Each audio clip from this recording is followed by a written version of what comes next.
ಸಬು ಬೇಳೆ. ಈ ಮಾತನ್ನು ಈ ಉದಾಹರಣೆಯನ್ನು ಯಾಕೆ ತೊಗೊಳ್ತಾ ಇದ್ದೀನಪ್ಪ ಅಂತಂದ್ರೆ ಇಲ್ಲ, ನಿಜವಾಗಿಯೂ ಈ ದೇಶದ ವಸ್ತು ಸ್ಥಿತಿ ಹಿಂಗದ. ಇಲ್ಲ ಪ್ರೈವೇಟ್ ಕಾಲೇಜುಗಳಲ್ಲಿ ಪ್ರೈವೇಟ್ ಸ್ಕೂಲ್ಗಳಲ್ಲಿ ಕಲಿಯೋದಪ್ಪ ಅಂತಂದ್ರೆ ಎಷ್ಟು ಕಷ್ಟ ಇರ್ತದೆ ಅನ್ನೋದು ಅನುಭವಿಸೋರು ಗೊತ್ತು. ಅದನ್ನು ನಮ್ಮಲ್ಲಿ ಈಗ ನಿಮ್ಗೆ ಹಲವು ಸಲ ಚರ್ಚೆ ಮಾಡಿದ್ದೀನಿ ಸಹಿತ.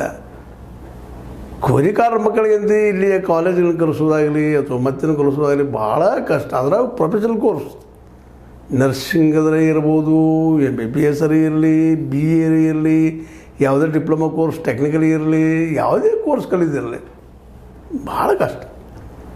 PUC ಸ್ಟಾರ್ಟ್ ಆಗಿಬಿಡ್ತದೆ ರೀ. ಸೈನ್ಸ್ ಓರಿಯೆಂಟೆಡ್ ಕ್ಲಾಸ್ ಇದ್ದು, ಅದು ಸೈನ್ಸ್ ಸಂಬಂಧಿಸಿದ್ದು.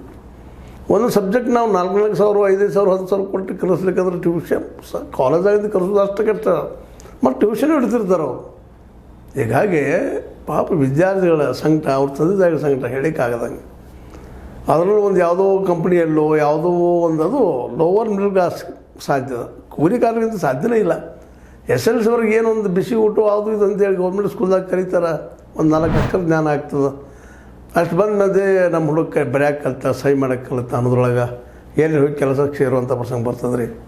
ಮತ್ತು ಗೌರ್ಮೆಂಟ್ ಕಾಲೇಜ್ ಮತ್ತು ಸ್ಕೂಲ್ಗಳಲ್ಲಿ ಕಲಿಕೆನೂ ಹೆಂಗಿರ್ತದೆ ಅಂತೇಳಿ ಅಲ್ಲಿ ಹೋಗಿ ನೋಡಿದ್ರೆ ಗೊತ್ತಾಗಿಬಿಡ್ತದೆ. ನಿಮಗೆ ಹೇಳೋ ಅವಶ್ಯಕತೆ ಇಲ್ಲ. ಅವ್ರೆಲ್ಲ ಹೇಳಿದ್ರೆ ನಾವು ಚೆನ್ನಾಗಿ ಕಲಿಸ್ತೀವಿ ರೀ, ಮಾಡಿದ್ರಿ BO ಆಯ್ತು, ಟೀಚರ್ಸ್ ಆಯ್ತು, ಏನೋ ಭಾರಿ ಕಲಿಸ್ತೀವಿ ರೀ, ಮತ್ತು ಪರೀಕ್ಷೆ ತೊಗೊಳ್ತೀವಿ. ಹಾಗೆ ಹೀಗೆ 108 ಗತಿ ಕಟ್ತಾರೆ.